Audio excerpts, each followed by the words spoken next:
Hey, this is Walt from StogieReview.com here with another video cigar review. Here doing a highly anticipated cigar, which is due out around the first week of August when the IPCPR annual trade show comes around. And that cigar is the CAO La Traviata Maduro. See if I can get it to focus without shimmying near the camera again. And as you can see, the band is in the wrong place. I'm aware of that. CAO is aware of that.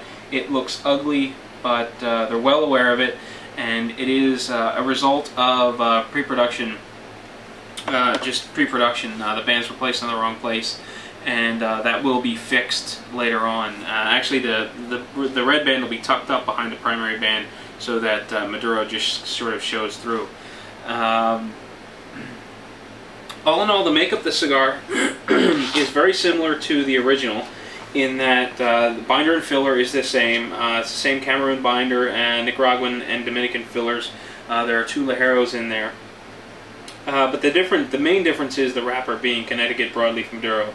As I said, the release date is looking at the first week of August at the trade show. And this is a Divino size. I'm assuming that the Maduro is going to carry over the same size names.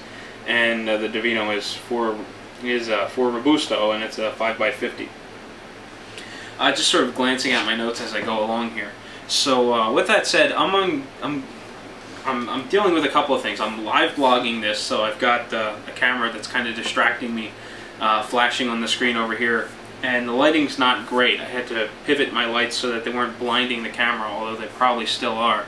And as a result, I'm not able to see it as well as I'd like. I kind of got to get in an odd spot to see the glare. But when I do, and I pick up that glare, the wrapper is very oily. It looks very resilient, very tough, durable. It looks like you could drop this thing on the floor, pick it up, and no damage. You know, it has a very thick-looking wrapper to it. It's oily. It's got a heavy sheen, very, very dark. It's evenly packed with tobacco. I was fondling the cigar earlier, as Jerry would say, you know, that's what she said. But you know, I'm just kind of giving it a pinch earlier, and it feels very solid. There is one little soft spot, and it's sort of on the back side in between the 2 bands. Aside from that, it feels good, and there shouldn't be any issues.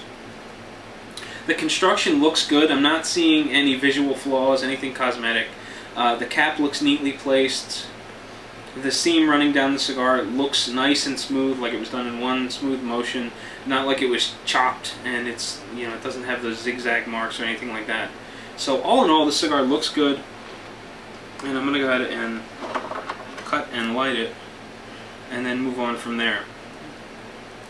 So if you want a little bit more information on this cigar, the pre-light draw is fairly loose, which all of my samples have been so far. Just a heads up, I got these samples from John Huber. He was kind enough to send them to me after we talked a little bit at Cigar Fest.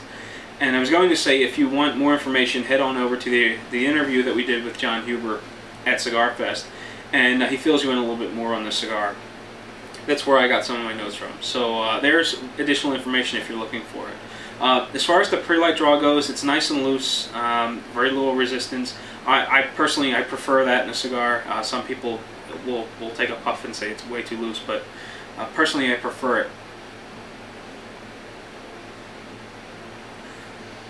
And the pre-light draw's got a little bit of like a raisin flavor, and just a sweetness to it. So all in all, it looks good, it tastes good. So I'm gonna go ahead and set it on fire and go from there. So there's no real reason for you to watch me light the stick. I mean, you've seen me do it dozens of times before, hundreds of times. So I'm going to cut the camera off to save a little bit of time, and I'll be back in just a second. We'll take a look at the first third of my CAO La Traviata Maduro and see how it takes off. So sit tight. Alright, well, I am back, and as you can see, I'm plugging right along on my CAO La Traviata Maduro, and I'm almost to that second band. It's actually fairly far down on the cigar. It's not that I am a fair amount into it, but the band is placed fairly low, especially on these pre-production samples where they're misplaced. But so far the cigar is going really, really well. The ash holds for about an inch. It didn't take much to knock it off into the ashtray. It holds a nice compacted shape. It's light in color. Gentle tap over the ashtray, again, knocks it right off. It breaks clean. It's got that little bit of a cone shape that you're looking for that shows you know, proper burning. Afterwards, I did need to touch it up a little bit. It was kind of stuttering and stumbling. You know, just a little light touch up with the lighter, with the torch, and you know, we were back in business and it was producing lots and lots of smoke. Each puff produces tons of smoke. It's very thick, very creamy on the palate, easy to get through the sinuses. It's not that sort of airy smoke that you sometimes get where it's difficult to get it through the sinuses. In this case, it's really easy to play around with. You could probably blow giant, you know, perfectly round smoke rings with this stuff because of how dense and thick it is. Flavor-wise, it's got just a natural tobacco flavor to it, which is the core. It's got a little bit of sweetness, especially as like a bit of an aftertaste. After the flavors, the residual flavors sort of linger a little bit and start to begin to pass, it picks up a sweet tone, and it's got a mild chocolatey sort of taste. Through the sinuses, I am getting a little bit of spice, but it's not heavy. You know, sometimes you take a puff of a cigar, you blow it through the sinuses, and the next thing you know, your eyes are watering, your face is scrunching up. You know, it's overwhelming. In this case, it's very easy to get through the sinuses. It's very easy to smoke. You know, sort of front to back. You know, the flavors are easy to distinguish. You know, there's nothing you have to root around for and really focus to pick up, at least nothing that I've noticed. And, you know, it doesn't burn the sinuses. It doesn't give off a very thick room aroma where you feel like you constantly need to fan the smoke away and, you know, dodge the resting smoke. All in all, it's a very comfortable cigar. It smokes very well. It tastes good. And so far, I'm very happy with it. I've got a lot of cigar left. So, you know, we'll just play it by ear and see how it goes. But so far, I think it's a winner. And I'll say more about what I think later on. I don't want to, you know, give away the review, and then you've got no reason to watch the end. So sit tight. I'll be back in just a few seconds. We'll take a look at the second third of my La Traviata Maduro, and we'll see how it's going. So sit tight. All right. Well, I am back, and let me zoom in on this La Traviata Maduro for you, and it's as far in as I can go. But as you can see, the burn line, my face, the burn line is a little wavy, but it hasn't been terrible. I did have to touch it up a little bit earlier on, and you know, once I touched it up, I was back in business. It's beginning to get a little wavy again, but I don't foresee it being too much of a problem. If I have to touch it up, I will. You know, it's not that big a deal. The ash, when you touch it up, becomes practically black. As you're smoking along, it's nice and light colored, remains white, stays tightly compacted, holds for about an inch, gentle tap over the ashtray knocks it off. Everything is more or less the same. In the flavor department, I'm getting more of a woody flavor as an aftertaste. If you take a puff of the cigar, sit it down, expel the smoke, and then just kind of sit. You know, give it a minute or two, and then I get like a burnt nut sort of a flavor. It's not very appealing, but you don't notice it if you keep picking the cigar up and keep puffing on it. It's just when you set it down and that residual smoke just sort of lingers. The only other flavor I'm getting out of it, it's coming mostly through the sinuses. It's more of it tastes sort of like what oak wood smells like. It's kind of interesting. I like it. It's got a sweetness to it as well. With the Maduro wrapper, the sweetness just stays around, and it's it's one of the components that I think work really well with this binder and filler. Is you know, you've got this La Traviata makeup, and you add a sweetness to it, or a sweet component to it, and the cigar remains similar, but it's got this sweet profile that sort of puts it over the top for me. I really like this cigar more than I like the standard La Traviata.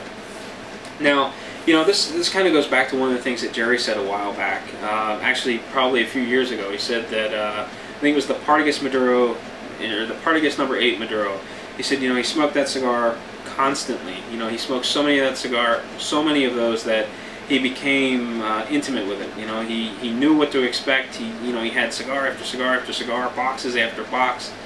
And, you know, I was sort of the same way with the standard La Traviata. Anytime the line hit my local cigar shop, I bought up as many of the Robustos as I could. I probably went through 2 boxes easily. Easily 2 boxes from that one location alone. And, you know, I've probably done maybe 3 boxes overall in singles. And, you know, I felt really close to that cigar. I knew what I was getting every time I picked it up.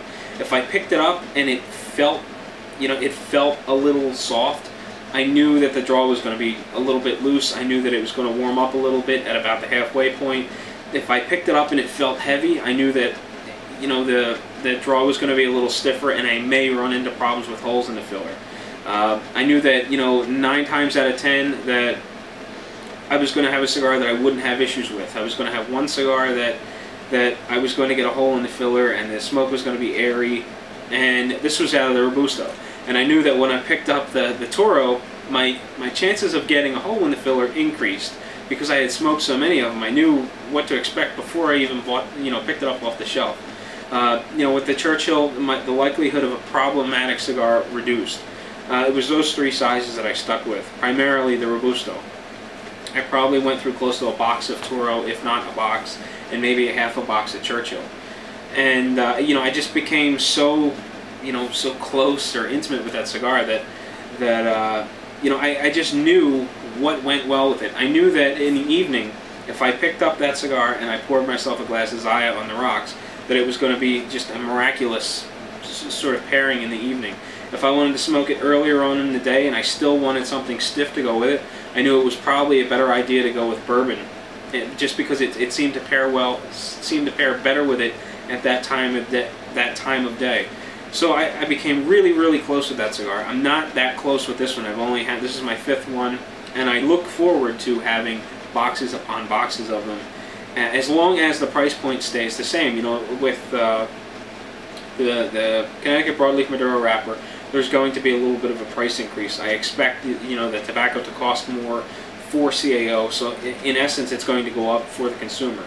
I'm hoping that it's only like 25 cents, maybe 50 cents a stick. I think if we see an increase of $1, I'm going to view it as not the value line that I'm accustomed to. I think if it stays relatively close and we're looking at maybe 25 to 40, maybe 50 cents higher, you know, I'm still going to view it as that value stick, and I'm going to reach for it. And, you know, I'm really looking forward to when these become released or become available in August. But so far I'm enjoying it, and I've talked way too much. So take a little break. I'll be back. We'll talk about the last third of my La Traviata Maduro. I'll wrap up the cigar and let you be on your way. So sit tight. Alright, well, I am back, and still plugging along at my La Traviata Maduro.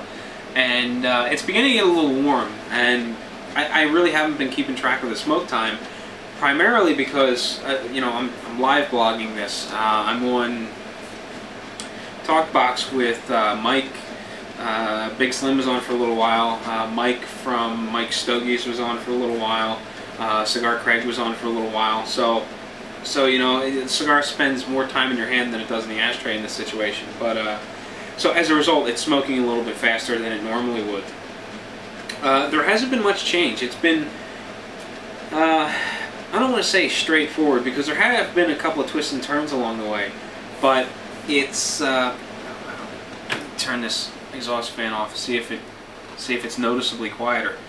But it's, you know, it's picking up different flavors, but the core is staying the same. It has that typical, or traditional, if you will, La Traviata flavor with sweetness to it.